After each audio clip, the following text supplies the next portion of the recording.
Baik, sekarang kita masuk ke part 2 dari kelanjutan dari chapter 1, pengenalan views dan set data. Misalkan kita masuk data time series, ada 120 observasi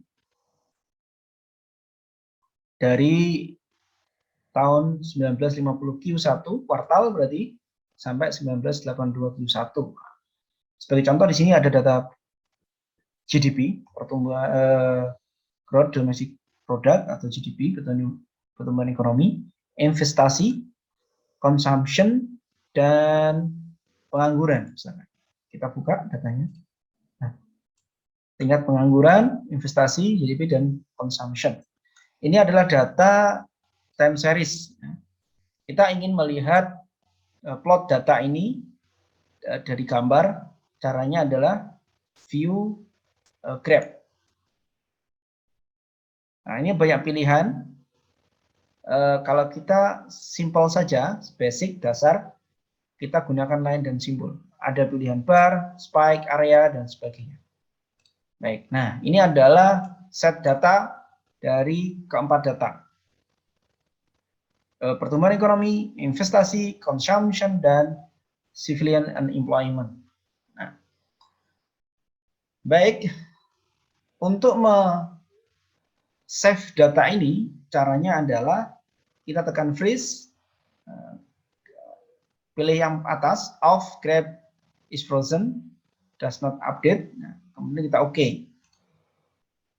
Nah, muncul warna yang berbeda dari logo yang ada di work file. Kalau yang satunya, dia berbentuk G group, artinya dia masih aktif. Kalau ini dia tidak bisa, maaf, tidak bisa digunakan dalam bentuk gambar. Kemudian kita simpan yang tandanya grafik ini, grab.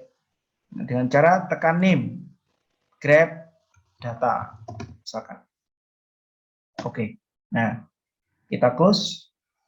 Simpan itu tadi muncul di data work file di sini. Misalkan kita ingin mau lihatnya, double klik. Nah, ini adalah data dari picture atau grab dari data kita. Baik, selanjutnya ketika kita ingin kembali ke spreadsheet dengan cara views spreadsheet, nah ini data kita. Nah, ini adalah selanjutnya kita ingin melihat analisis deskripsi statistik dari data ini. Caranya ada di views, views deskripsi statistik misalkan. Common sample atau individual, misalkan individual. Nah, kalau individual seperti ini adalah deskripsi statistik dari variabel GDP, variabel investasi, consumption, dan pengangguran. Nilai min, median, maksimum, minimum, standar deviasi, skewness, kurtosis, GB, probability, dan observation. Nah, ini adalah deskripsi statistik. Caranya untuk menyimpannya sama seperti yang tadi, tekan freeze. Hasil dari freeze ini yang kita simpan. Ya, ada tabelnya ini yang kita simpan dengan cara klik name, tabel data, data statistik. Tekan OK. Nah, muncul ada di sini. Oke, selanjutnya kita close. Misalkan kalau kita ingin memanggilnya, tinggal kita double klik. Nah, akan keluar datanya. Baik, kita kembali ke work file group. Kita ingin melihat common dari statistik deskriptif, view dengan cara view statistik deskripsi statistik common. Ini kalau common. Baik, kemudian covariant analysis dengan cara view covariant analysis. Nah, ini adalah kita ingin melihat covariant, correlation, dan sebagainya ada di sini. Misalnya kita ingin melihat covariant sama statistik probability misalnya. Oke. Nah, ini adalah covariant analysis dari data per data ya. Di cross dari data dengan data. Yang bawah ini adalah nilai statistik. Nah, Misalkan, kemudian ini hasil ini kita save, freeze, hasil freeze kita klik name, kita kasih nama covariant data. Kalau ingin kita melihat cross section, correlation dengan cara cross correlation, tekan view, kemudian cross correlation. Ini lag maksimum, kita default saja, biarkan sistem mencari. Nah, ini adalah cross correlation dari setiap variabel. Ya. Kalau ingin menyimpannya, tekan freeze, dari hasil freeze tekan name, dan seterusnya. Cukup simple. Kembali ke reviews, kalau kita ingin melihat causality, ya, causality Granger, kausalitas dari variabel. Ya, tekan Granger causality. Nah, biarkan default. Nah, ini adalah causality test dari setiap variabel. Investasi dengan GDP, GDP dengan investasi, dan seterusnya. Nah, jadi nanti kita akan membacanya. Caranya membaca bagaimana? Apakah terjadi causality antar variabel, sebab akibat, pengaruh sebab akibat atau tidak. Nah, berikutnya kita ingin melihat parallelogram. Nah, tingkat level. Parallelogram ini ingin melihat nilai autocorrelation-nya dari setiap variabel di lag berapa. Nanti akan kita jelaskan di part-part berikutnya. Selanjutnya, dari dataset berikutnya yang perlu dipahami, bagaimana mentransformasi data.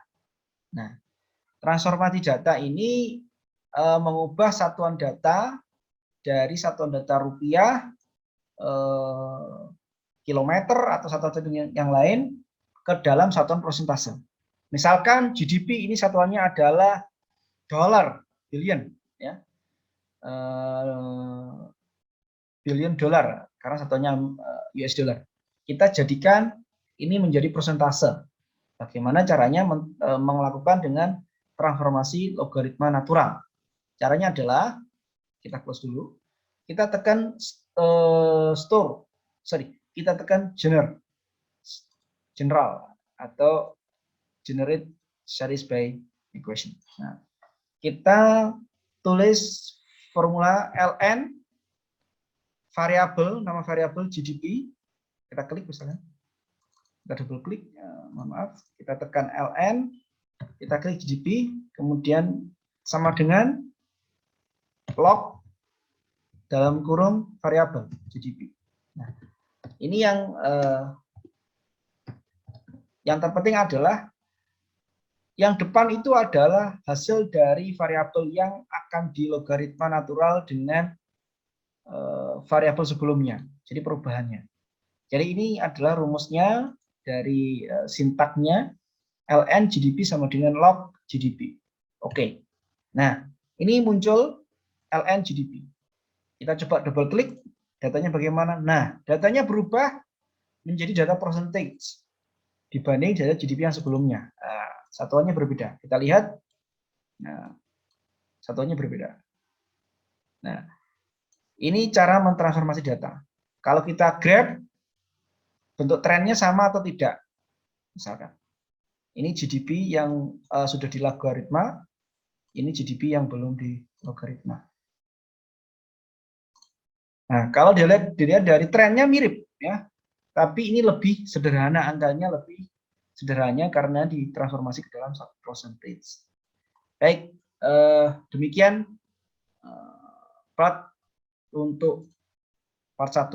Nanti, oh ya, sama saja untuk menyimpan ini sama, tekan freeze, kemudian OK.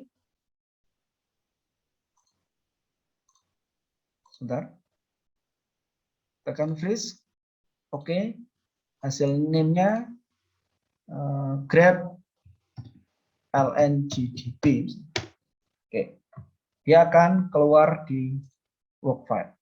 Baik, bisa dilakukan untuk variabel-variabel lain. Apa fungsi dari logaritma natural ini? Yakni sekali lagi mengubah, mentransformasi data dari satuan selain percentage. Nah, ini untuk mempermudahkan Anda melakukan running data agar data Anda tidak terjadi multi-call, auto, atau hetero. Baik, demikian saya akhiri untuk tutorial chapter 1. Kita melanjutkan chapter kedua. Terima kasih.